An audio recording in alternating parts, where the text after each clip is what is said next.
오늘도 하나님의 자녀로 그리고 하나님의 백성으로 살아내시느라 많이들 애쓰셨습니다. 다시 성경을 읽다 오늘이 23번째 시간입니다. 에스겔 두 번째 시간, 지난 시간에 이어서 오늘 33장 이후에 나와 있는 그 내용들을 조금 이렇게 살펴보도록 하겠습니다. 38장 이후에 특히 40장 이후에 가면 성전 짓는 얘기들이 쭉 나오기 때문에 좀 지겹긴 하지만, 그러나 이 에스겔 33장 이후에 이 본문을 잘 보시면 정말 감격스럽고 탄성이 나오고 찬송이 나오는 정말 영광스러운 내용이 이제 에스겔 오늘 보게 될 그 본문들입니다. 아마 이 강론을 끝나고 난 다음에 여러분들이 좀 꼼꼼하게 읽으시기 바랍니다. 어려운 부분이 있더라도 잘 인내하면서 읽어 나가시면 하나님께서 큰 은혜로 더해 주시지 않을까 그렇게 확신합니다. 자, 에스겔은 포로 수용소, 이스라엘 백성들이 망했죠. 그리고 포로로 다 잡혀갔죠. 그 포로 수용소에 있을 때에 하나님께서 선지자로 부른 사람이 에스겔입니다. 근데 이 에스겔이 선지자로 부르심 받을 때 에스겔 1장에 보면, 이게 지난 시간에 했던 부분이죠. 여호와의 영광의 형상이 모양이라. 이건 하나님의 임재를 나타내는 거죠. 근데 문제는 이 임재가 어디에 나타난 거예요? 예루살렘 성전에 하나님의 영광이 가득해야 되는데, 예루살렘 성전이 아니라 포로 수용소 바벨론의 그발 강가에서 지금 하나님의 영광이 나타나는 것이죠. 예루살렘이 아닌 이방 땅에 나타나는 것입니다. 그리고 에스겔 3장 12절에는 이렇게 표현됐죠. 여호와의 영광이 그 처소 성전으로부터 나오는도다. 하나님의 그 영광은 성전 가득히 임하셔야 되는데 그것에서 나와버렸다라는 것입니다. 왜 하나님의 영광이 떠났습니까? 여기서 크게 가증한 일을 행하여서 나로 내 성소를 떠나게 하는도다. 그래서 하나님이 이제 하나님의 성전에 하나님이 계시지 않고 하나님은 이제 그 영광이 떠나버리신 것이죠. 그리고 이제 에스겔 33장, 이제 성경을 펴시면 돼요. 에스겔 33장부터 저희들이 쭉 보아야 될 부분이니까요. 여기 에스겔 33장 21절에 우리가 사로잡힌 지 12째 해, 10째 달, 5째 날. 그러니까 이 에스겔은 두 번째 침략 때, 여호와긴 이렇게 됐을 때 두 번째 침략 때 포로로 잡혀온 사람이죠. 그리고 이제 포로 수용소에서 있는데 그 예루살렘에서 도망온 자가 이제 에스겔한테 말하는 것이죠. 예루살렘 성이 함락되었습니다. 이런 말을 이제 듣게 되는 거죠. 이게 에스겔 33장 21절까지, 이게 지난 시간까지 했던 거죠. 이런 모든 것들을 통해서 하나님이 에스겔에서 등장시키고자 하는 핵심 내용이 뭐였죠? 내가 여호와인 줄 너희가 알리라. 에스겔을 읽으면서 이 문장하고 너희는 내 백성이 되고 나는 너희 하나님이 된다라는 이 두 문장을 여러분들이 밑줄을 쳐가면서 이렇게 쭉 읽다 보면 무지 많이 발견되는 문장이 내가 여호와인 줄 너희가 알리라. 그러니까 하나님께서 지금 이 하나님의 영광이 떠나서 그발강가 이방 땅 가운데 하나님의 영광이 임하시는데, 그 모든 일들, 더 나아가면 이 이스라엘이 망하고 포로로 잡혀가고 하는 모든 일들, 그리고 앞으로 일어날 모든 일들 속에서 하나님이 기대하시는 것은 이거라는 거죠. 하나님이 이런 일들을 통해서 내가 여호와인 줄 너희가 알리라. 이 부분을 위해서 지금 하나님은 이런 일을 하고 있습니다. 이렇게 되는 것이죠. 자, 에스겔 34장 한번 보세요. 그러면 이제 여기까지 왔을 때 이제 하나님이 다시 정리하는 것입니다. 이스라엘이 왜 망했는 줄 아느냐? 여러분 34장을 펴보시면 34장 여호와의 말씀이 내게 임하여 이르시되, 거기 2절 중간에 보면 이렇게 되어 있죠. 이스라엘 목자들은 화 있을진저, 이스라엘 목자들은 화 있을진저, 이렇게 되는 것입니다. 왜 화가 있습니까? 그들이 34장 4절, 우리 많이 듣던 표현이 여기 나와요. 너희가 그 연약한 자를 강하게 아니하며 병든 자를 고치지 아니하며 상한 자를 싸매주지 아니하며 쫓기는 자를 돌아오게 하지 아니하며 잃어버린 자를 찾지 아니하고 다만 포악으로 그것들을 다스렸도다. 그래서 5절에 보면 목자가 없으므로 이런 표현이 나오죠. 그리고 8절에 이런 일들이 벌어지는 모든 것들이 중간에 보면 목자가 없기 때문이다 이렇게 되는 거죠. 목자가 없으므로 이스라엘이 왜 이렇게 망하고 이렇게 처참하게 되고 막 흩어지게 됐느냐, 목자가 없기 때문이다 라는 것이죠. 그러면 답은 뭐겠어요? 이 백성을 구원하려면 목자가 등장해야 되는데 이 목자를 이제 이렇게 되는 것입니다. 34장 11절 보세요. 주 여호와께서 이같이 말씀하시니라 나 곧 내가 내 양을 찾고 찾겠다 이렇게 되는 거죠. 주어가 누구예요? 내가 내 양을 찾고 찾겠다라는 것입니다. 그러면서 12절에 목자가 양 가운데 있는 날에 양이 흩어졌으면 그때를 찾는 것 같이 내가 내 양을 찾아서 13절에 여러 백성들에서 모아서 14절에 좋은 꼴을 먹이고 그 우리를 이스라엘 높은 산에 두리니 그것들이 그곳에 있는 좋은 우리에 누워 있으며 이스라엘 산에서 살진 꼴을 먹이리라. 하나님께서 이제 목자가 없어서 이스라엘이 바뀌었는데 이제 하나님께서 주체가 돼서 내가 이제 내 양을 찾는, 이거 누가 하는 거예요? 목자가 하는 거죠. 그래서 내가 목자가 돼서 내 양을 찾고 돌보겠다 이렇게 되는 거죠. 이거를 아예 직설적으로 표현하죠. 15절 보세요. 내가 친히 내 양의 목자가 돼서 16절 그 잃어버린 자를 내가 찾으며 쫓기는 자를 내가 돌아오게 하며 상한 자를 내가 싸매주며 병든 자를 내가 강하게 한다. 이거 아빠 비교되는 거죠. 목사가 없을 때는요, 아픈 자 하나도 이게 돌보지도 않고 다 내팽겨졌는데 이제 하나님이 친히 양의 목자가 되었을 때는 하나님께서 이런 일들을 하겠다라는 것입니다. 그러면서 이제 22절 보세요. 그러므로 내가 내 양떼를 구원하겠다. 23절 내가 한 목자를 그들 위에 세워서 먹이게 하겠다. 자, 36장 넘어가기 전에 조금만 더 보면요. 이 34장. 그러면 이 한 목자가 누굽니까? 이렇게 했을 때 이렇게 나오죠. 여기 23절 내가 한 목자를 그들 위에 세워 먹이게 하리니 그는 내 종 누구라고요? 다윗이다. 24절 나 여호와는 그들의 하나님이 되고 내 종 다윗은 그들 중에 왕이 되리니 이렇게 되는 것이죠. 그러니까 이 하나님께서 목자가 없으므로 이제 사람들이 다 흩어졌는데 하나님의 백성들이 다 흩어졌는데 하나님이 친히 목자가 돼서 그 흩어진 백성들을 모으고 살찌게 할 거라는 거죠. 근데 그 친히 목자가 되시는 게 누구냐? 다윗이다. 이렇게 표현하는 거죠. 그러면 이 다윗은 누구예요? 다윗의 후손으로 오시는 다윗이 예표하는 그 인물, 우리가 알고 있는 메시아 이렇게 되는 것이죠. 그 메시아가 와서 뭐가 되는 거예요? 왕이 된다 이렇게 되는 거죠. 그러면 그 백성들은요, 이 왕의 통치를 받는 이것들을 이제 얘기하는 거죠.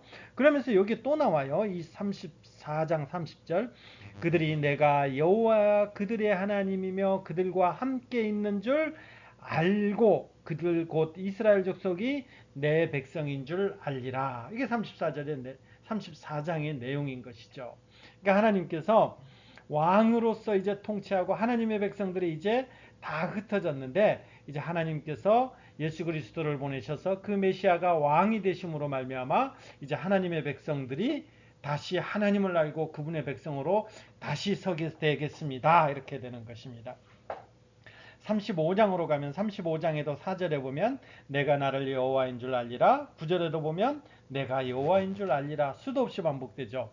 그리고 11절에도 보면 그들이 나를 알게 하리라. 15절 맨 마지막요. 내가 여호와인 줄 무리가 알리라. 반복되는 거죠. 그리고 이제 36장에서 이제 36장은 제가 설교도 한 4번 정도 한 것 같은데요. 이 36장은 굉장히 중요한 장이죠. 이제 그러면 하나님께서 이 다윗의 후손 메시아를 통해서 어떻게 하실 것입니까? 이 질문을 했을 때 36장이 답이 되는 거죠.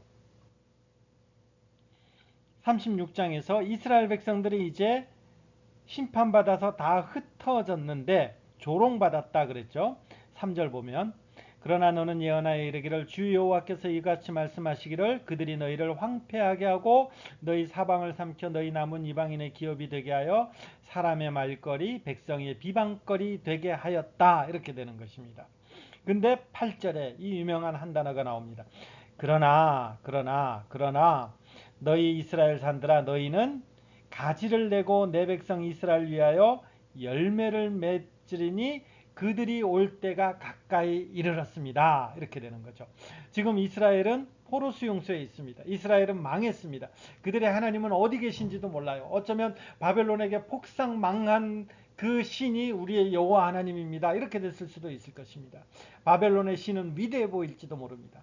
근데 하나님께서 이제 그 수치, 그 조롱의 이스라엘이지만 그러나 하나님께서 이제 열매를 맺게 할 때가 있다라는 것입니다. 그러면서 다시는 이런 표현이 나옵니다. 12절에 그리고 14절에 그리고 15절에 다시는 내가 이제 너희들을 넘어뜨리지 않겠다, 이런 표현들이 나오는 거죠. 그러면서 여기 또 이제 이런 표현이 나오죠. 36장 11절 내가 여호와인 줄 알리라. 하나님께서 다윗의 후손으로 오시는 메시아를 통해서 이스라엘을 회복시키는데 그때 다시는 그들을 잃어버리지도 않을 것이고 다시는 사람을 삼키지도 않을 것이고 다시는 내 백성을 제거하지도 않을 것이고 다시는 넘어뜨리지 않겠다라는 것이 이제 36장 오면서 등장하는 것이죠. 그럼 어떻게 합니까? 했을 때에 여기에 이제 중요한 말씀 36장 24절 내가 너희를 여러 나라 가운데 인도하여 내고 여러 민족 가운데 모아 데리고 고국 땅에 들어가서 하나님께서 어떻게 하느냐면 25절 맑은 물을 너희에게 뿌려서 너희로 정결하게 한다. 이게 뭐예요? 그러니까 이 우리 속을 아예 바꿔버린다라는 것입니다. 곧 너희 모든 더러운 것에서와 모든 우상 숭배에서 너희를 정결하게 할 것이다. 누가요? 하나님이 한다라는 거죠. 26절 또 새 영을 너희 속에 두어 새 마음을 너희에게 주고 너희 육신에서 굳은 마음을 제거하고 부드러운 마음을 줄 것이다. 그러니까 우리의 마음에 탁탁해진 완악해진 마음이 있는데 이것들을 이제 다 걷어들여서 부드러운 마음을 준다라는 거죠. 어떻게요? 우리 안에 새 영을 불어넣어 주시면서. 그리고 27절 기가 막힌 표현이 나오죠. 또 내 영을 너희 속에 두어 너희로 내 율례를 행하게 할지니 너희가 내 규례를 지켜 행할지라. 그러니까 지금은요, 내 마음이 딱딱하게 굳어졌기 때문에 내가 하나님을 말씀을 지키질 못하는 거예요. 하나님의 말씀을 지키기보다는 우상 숭배하고 하나님과 원수되는 것이 더 즐기고 있었는데 새 영을 불어넣어 주시니까 이제 내가 하나님의 말씀을 지킬 수 있는 자로 된다라는 것입니다. 그러면서 28절 내가 너희 조상들에게 준 땅에서 너희가 거주하면서 내 백성이 되고 나는 너희 하나님이 되겠다, 이렇게 말씀하시는 것이죠. 이게 하나님께서 다윗의 후손을 통해서 이루어질 그 내용들이라는 것입니다. 정리하면 뭐예요? 메시아를 보내주실 건데 그 메시아가 우리의 마음을 뒤집어 놓는다라는 거죠. 이전에는요, 내가 하나님의 말씀을 지킵니다 이렇게 했는데 다 실패했죠. 근데 이제 하나님께서 새 영을 내 안에 불어넣어 주심으로 말미암아 내 마음을 정결케 해주셔서 이제 내가 여호와 하나님 앞에 그 말씀을 지킬 수 있는 자로 이제 내가 서 있는 것입니다. 그래서요, 38절 보세요. 맨 마지막에 이런 일들이 일어날 때에 그들이 나를 여호와인 줄 알리라. 하나님이 어떤 분이신가, 하나님이 이런 분이셨군요, 이런 일들을 통해서 하나님이 끝까지 나를 포기하지 아니하시는 분이시군요, 이런 것들을 이제 고백하게 하고 그 말씀대로 행한다라는 것입니다. 너희가 내 백성이 되고 나는 너희의 하나님이 되리라. 내가 여호와인 줄 알리라. 이 모든 것들을 통해서 하나님은 이것을 원한다라는 것입니다. 하나님이 누구신가? 그분 앞에서 우리는 어떤 관계인가? 이것이 중요하다라는 거죠. 이게 어디까지 간다 그랬어요? 제가 계속 강조했죠. 요한계시록. 우리가 새하늘과 새 땅 가면 바로 이 복의 은총을 누리는 것입니다. 그리고 이제 37장 우리가 잘 아는 마른 뼈가 살아나는, 골짜기에 마른 뼈가 살아나는 그곳에 골짜기에 이제 뼈들이 많죠. 심이 많고 아주 말랐던, 이 뼈가 말랐다라는 것은 아무 쓰잘데기 없다라는 거예요. 아무 쓰잘데기 없는 거예요. 근데 여기에 심줄을 두고 살을 입히고 가죽으로 덮고 생기를 넣으니까 살아난다. 마치 창세기에 하나님께서 사람을 만들 때랑 비슷하죠. 아무것도 없는 뼈다귀 같은 존재들인데 여기에 생기 불어넣고 그 다음에 살 입히고 가죽으로 덮이니까 막 소리가 나고 이 뼈 저 뼈가 들어맞으면서 서로 연결되고 힘줄이 생기고 살이 오르면서 이제 나중에 일어났는데 어떻게 되는 거예요? 극히 큰 군대더라. 살아나서 일어나서 극히 큰 군대더라. 이렇게 되는 거죠. 자, 그러면 이런 37장이 왜, 이 문장이 왜 여기에 속했습니까? 이제 우리가 좀 감 잡히시죠? 이 37장 6절 보세요. 이런 일들이 왜 일어나느냐 했을 때에 내가 여호와인 줄 알게 하는 것이다 라는 것입니다. 이게 뭔데요 했을 때 11절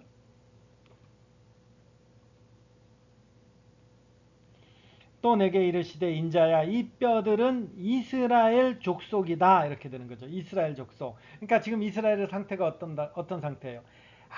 아무것도 할 수 없는 완전히 마른 뼈. 마른 뼈라는 것은 죽었다라는 거예요. 완전히 죽었다라는 거예요. 그 죽은 마른 뼈가 어떻게 이제부터 내가 일어서서 잘해봐야지 할 수 있는 그런 힘이라는 것은 다 사라져 버린 거예요. 마른 뼈는 그냥 널브러져 있는 거예요. 마른 뼈가 스스로 야 이제 내가 하나님 앞에 돌아가야 되겠다 이런 생각조차도 못하는 거죠. 오직 아무런 소망도 없고 완전히 사라진 거죠. 그래서 11절에 뭐라고 표현하는 거예요? 우리의 뼈들이 말랐고 우리의 소망이 없어졌으니 우리는 다 멸절되었다. 이렇게 되는 거죠. 우리는 다 멸절됐다. 완전히 아무것도 없는 거예요. 근데 12절에 보면 여호와께서 말씀하시는데 내 백성들아 내가 너희의 무덤을 열고 너희로 거기에서 나오게 한다. 누가요? 하나님이. 어디에서요? 무덤에서. 지금 이 마른 뼈 골짜기에 널브러진 상태를 죽음 가운데 있는 무덤이라고 표현하는 거예요. 지금 이스라엘 상태가 그렇다라는 거예요. 그렇다라는 거예요. 근데 하나님께서 그 무덤을 열고 나오게 하는 거죠. 13절요. 내 백성들아 내가 너희 무덤을 열고 너희로 거기에서 나오게 한즉 너희는 뭐라고요? 내가 여호와인 줄 알리라. 또 나오는 거죠. 그러면 이것을 어떻게 한다고요? 아까 36장에 했던 내용이 반복돼요. 37장 14절 보세요. 내가 또 내 영을 너희 속에 두어 너희가 살아나게 하고 또 내가 또 너희를 너희 고국 땅에 두리니 나 여호와가 이 일을 말하고 이룬 줄을 너희가 알리라. 이렇게 되는 거죠. 너희가 알리라. 그러니까 이 마른 뼈 기적은 뭐예요?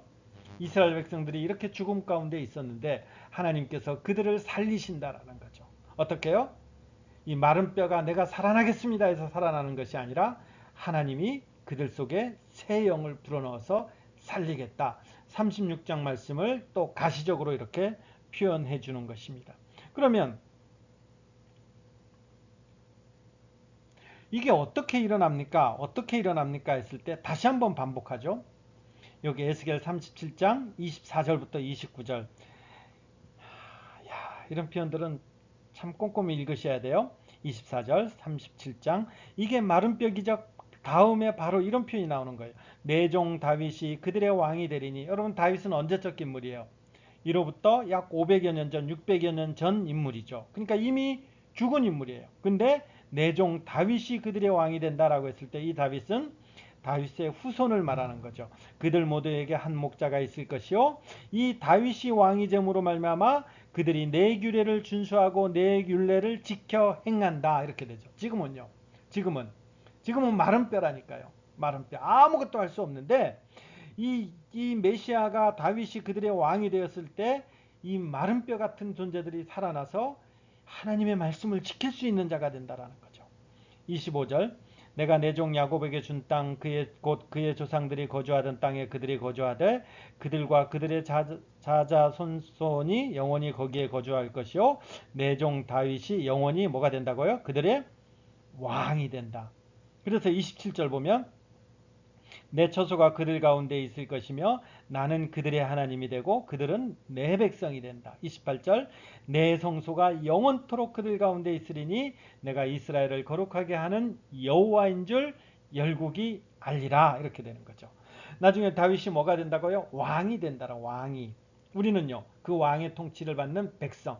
우리는 한국교회가 이제 미국 선교사들의 영향을 받았어요. 그래서 우리가 구원받는다, 새하늘과 새 땅에 간다 이렇게 했을 때에 우리는 이제 개인 구원에 굉장히 많이 치우쳤어요.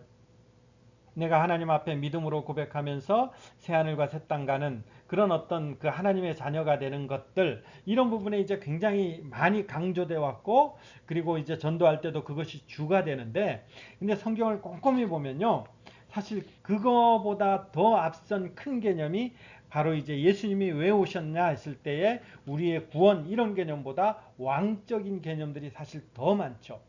그래서 이제 예수님이 와서 첫 복음 전한 내용이 뭐예요? 회개하라, 천국 하나님 나라가 가까웠다, 하나님 나라가 임했다. 그 하나님 나라의 왕은 누구예요? 메시아 예수 그리스도가 되는 거죠. 우리는요 그분의 백성이 되는 거죠. 그러니까 이 왕의 복음, 이런 부분들이 이제 한국 교회는 굉장히 많이 줄어들고 이제 거기에 대해서 이제 인색한데, 사실 성경을 찾아보면 이 왕의 복음이에요. 왕의 복음, 하나님이 통치하는 그 나라, 그리고 그 나라 백성, 이런 개념들이 되는 거죠. 지금 이제 하나님께서 그 일을 이루시겠다, 이렇게 되는 것이고, 아까 말씀드렸듯이 예수 그리스도가 이 땅 가운데 오셨을 때 바로 이것을 고백하게 되는 것이죠. 그리고 이제 40장부터, 야, 여기는 좀 어려워요. 하나님께서 환상을 쫙 보여줘요. 지금 위치가 어디예요? 이 바벨론에 있는 포로스 용소, 이방 땅에 이 하나님의 그 환상을 보여줍니다. 43장 5절 보세요. 여기 보면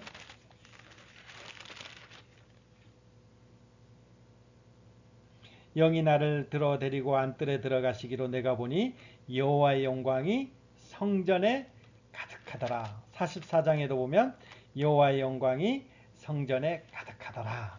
그러니까 지금 40장부터는 지금 이스라엘 그 에스겔 선지자를 통해서 이스라엘에게 성전을 보여주는 거예요. 성전. 그리고 성전과 함께하는 그 도성을 보여주는 거예요. 하나님의 도성, 성전을 중심으로 한 하나님의 도성을 쫙 보여주는 거예요. 이게 40장부터 48장까지죠. 근데 그 성전에는 하나님의 영광이 가득한 거죠. 하나님의 영광이 가득한 거죠. 지금 하나님의 영광은 성전에서 어떻게 됐어요? 예루살렘 성전에서 떠났죠. 그리고 그 성전은요, 다 무너졌죠. 그러니까 이스라엘 백성들은, 야, 내가 하나님을 믿는 하나님의 선민인데 하나님을 모시는 그 성전이 지금 다 파괴된 거예요. 완전히 다 무너진 거예요. 근데 하나님께서 지금 뭘 보여주는 거예요? 영원히 무너지지 않는 하늘 성전을 보여주는 거예요. 그래서 그 하늘 성전을 한 곳 한 곳 에스겔 선지자를 데려가면서 다 보여주는 것이죠. 40장 2절, 하나님이 이상 환상 중에 나를 데리고 이스라엘 땅에 이르러 나를 매우 높은 산 위에 내려놓으시는데 거기에서 나무로 향하여 성읍 형상 같은 것이 있더라. 이러면서 동쪽 문 바깥들, 이런 것들이 이제 문들이 쭉 나오기 시작하고, 쭉 나오다 보니까 이게 나중에 어떻게 되는 거예요? 성전까지 되는 거죠. 41장 4절 보면 그가 내전을 측량하니 길이는 20척이요 너비는 20척이라. 그가 내게 이르되 이는 뭐라고요? 지성소다. 이렇게 되는 거죠. 지성소다. 그러니까 지금 하나님께서 이 완전히 무너진 성전 가운데 있는 이 이스라엘 백성들에게 하늘 성전을 쫙 보여주는 거죠. 그리고 그 하늘 성전에 누가 계세요? 내가 보니 여호와의 성전, 여호와의 영광이 가득한 그 성전을 보여주면서 지금 에스겔을 이끌고 하나하나 보여주는 것이죠. 천상의 그 성전에서 천상의 제사가 드리고 제단이 드리고 제사장들이 등장하고 천상의 예배가 등장하는 것입니다. 44장 그리고 이게 45장 이렇게 어간에 들어보면 이 하나님의 그 예배자들이 드려지는 것입니다.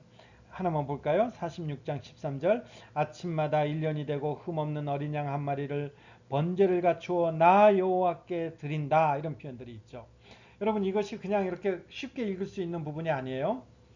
지금 하나님께서 뭐라고 표현한가요? 이 이스라엘 백성들이 망하기 전에 이 이스라엘 백성들이 성전에서 예배드리지만 하나님의 말씀은 하나도 안 듣는 거예요.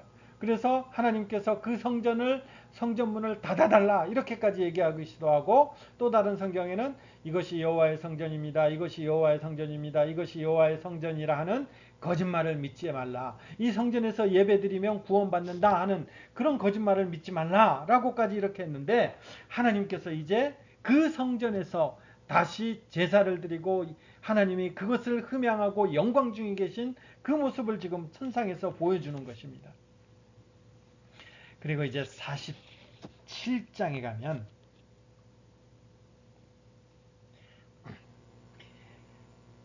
이 성전에서 무슨 일이 일어나는지 보세요. 그가 나를 데리고 1절 그가 나를 데리고 성전문에 이르시니 성전이 앞면이 동쪽을 향하였는데 그 문지방 밑에서 뭐가 나와요? 물이 나와 동쪽으로 흐르다가 성전 오른쪽 제단 남쪽으로 흘러가니라. 근데 이 물이 처음에는 2절 마지막에 스며 나오더라 이렇게 되는 거죠. 그리고 3절에는요 물이 발목에 오르더라. 그리고 4절에는요 물이 허리에 오르더라. 5절에는요 물이 사람이 능히 건너지 못할 강이 되더라 이렇게 되는 거죠. 그리고 7절 내가 돌아가니 좌강 좌우편에 나무가 심이 많더라. 뭐 때문에요? 이 물이 막 흘러나오는 거예요. 어디서요? 성전에서 나온 물이 이게 그 사람이 건널 수 없는 만큼 엄청난 강이 돼서 쫙 흐르는 거예요. 그러니까 그 강가 물가에서 무슨 일들이 일어나요? 8절 성전에서 나온 물 때문에요. 8절 그가 내게 이르시되 이 물이 동쪽으로 향하여 흘러 아라바로 내려가서 바다에 이르르니 이 흘러내리는 물로 그 바다의 물이 되살아나리라. 이 강물이 이르는 곳마다 번성하는 모든 생물이 살고 또 고기가 심이 많으리니 이 물이 흘러 들어가므로 바닷물이 되살아나겠고 이 강이 이르는 각처에서 각처의 모든 것이 살 것이다. 12절 강 좌우가에 각종 먹을 과실나무가 자라서 그 잎이 시들지 아니하며 열매가 끊이지 아니하고 달마다 새 열매를 맺으리니 그 물이 성소를 통하여 나옴이라. 그 열매를 먹을 만하고 그 잎사귀는 약재료가 되니라. 여러분 이 그림에 한번 다 그렇게 상상해 가세요. 성전이 있어요. 하나님께서 이 땅의 성전이 다 무너졌는데 하늘 성전이 있어요. 이 하늘 성전에 하나님의 영광이 가득해요. 그리고 그 성전에서 물이 흘러나오는데 이 물이 온갖 곳을 적시면서 모든 것을 다 살리고 풍요롭게 하는 거예요. 죽었던 것들이 다시 다 되살아나기 시작하고 그 물을 머금은 모든 과실나무들이 열매가 끊이지 않고 풍성해지는 이런 일들이 일어나는 것이죠. 이거는 조금 이따가 조금 더 설명할게요. 그리고 이제 맨 마지막에 35절 48장 35절 그 사방의 합계는 18,000척이라 그날 후로는 그 성의 이름을 뭐라고요? 여호와 삼마 여호와께서 거기 계시다 라 하리라. 이게 에스겔의 마지막이라는 거죠. 여호와께서 거기에 계시다.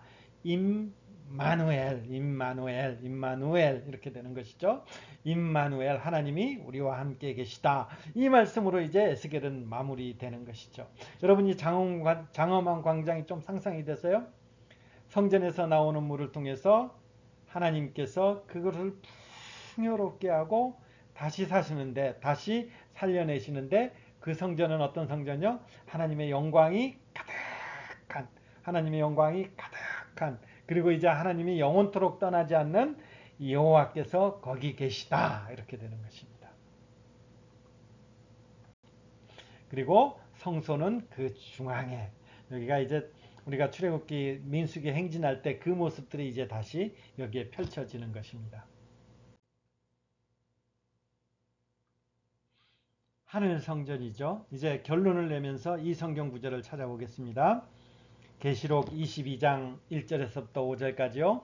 그가 수정같이 맑은 생명수의 강을 내게 보이니 생명수의 강이 나와요. 그 강은 어떤 강이냐? 하나님과 및 어린 양의 보좌로부터 나와서 길 가운데 흐르더라. 여러분 아까 에스겔 말씀하고 잘 연관시켜 보세요. 에스겔에서 물이 어디에서 나왔나요? 하나님의 영광이 가득한 그리고 하나님의 임재하는 성전에서 나온 것입니다. 이거를 지금 요한계시록은 그 생명수가 나오는데 어디서 나오느냐? 하나님과 및 어린 양의 보좌로부터 나오는 것입니다. 그리고 길 가운데로 흐르는데 강좌우에 생명나무가 있어 12가지 열매를 맺되 이 생명수로 말미암아서 그 열매를 맺고 그 나무 잎사귀들은 만국을 치료하기 위하여 있더라. 아까는 뭐라고 표현했어요?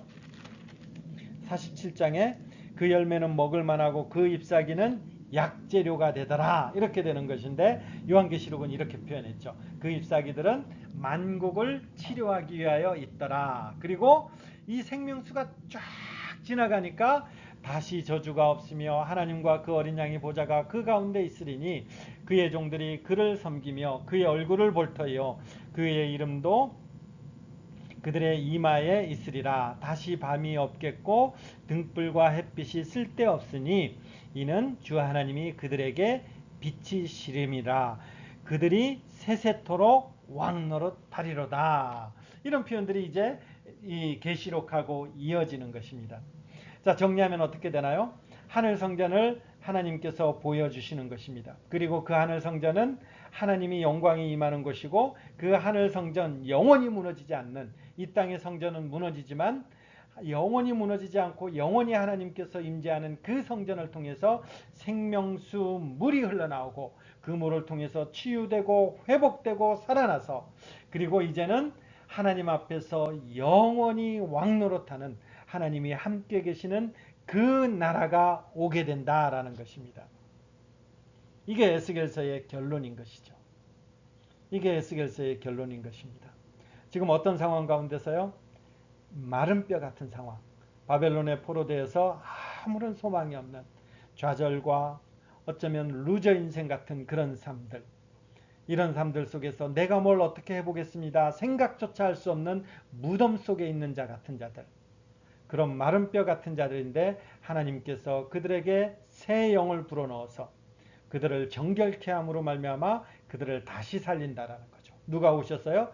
다윗으로 예표되는 메시아 그분께서 오셔서 이 하나님의 사람들을 다시 회복시키는 것입니다. 그리고 이렇게 회복된 이 하나님의 사람들은 영원한 하늘 성전에서 예배하는 자로 영원한 하늘 성전에서 그분을 섬기는 자로 그분으로부터 나오는 영원한 생명수를 마시면서 날마다 열매 맺고 과실을 풍성케 하는 자로 영원토록 그들은 살게 될 것이다. 하나님은 지금 에스겔을 통해서 포로민들에게 이 환상을 보여주고 있고 그리고 이 환상은 포로민들뿐만 아니라 이제 이후의 세대 오고 오는 모든 세대에도 이 말씀을 통해서 소망과 위로를 가지라 이렇게 말씀하시는 것이고 지금 우리가 2500여 년이 지난 우리 시대 가운데서도 지금 우리는 이 말씀을 가지고 하늘 소망을 갖게 되는 것이죠. 우리의 모습은 이제 그 메시아가 오셨고 이제 우리의 그 모습을 맛보도록 하셨고 이제 나중에 새하늘과 새 땅 예수 그리스도께서 재림하실 때에 영원한 실과를 맺는 영원한 생명 가운데서 주님과 함께 거하는 그런 사람들이 이제 우리에게 보장된 것입니다. 우리는 그날까지 이 땅 가운데 살면서 어려움도 있고 버거움도 있지만 잘 감당해내시면서 그렇게 인내하면서 살아나가는 것이죠. 그리고 이제 다음 시간에 보게 되는 다니엘서는 나라가 망했습니다. 에스겔서는 제사장입니다. 그렇기 때문에 성전이 피폐해졌을 때 하늘 성전을 보여줍니다. 그럼요 다니엘은요 나라가 망했기 때문에 영원한 하늘나라를 보여줍니다. 이게 다니엘과 에스겔이 비교되는 것입니다. 에스겔은요 영원한 하늘 성전, 다니엘은요 영원한 하늘나라. 이게 다음 시간에 이제 저희들이 계속 살펴보게 될 것입니다. 네, 오늘도 복된 그리고 쉼 있는 그런 저녁 되시기를 소망합니다. 고맙습니다.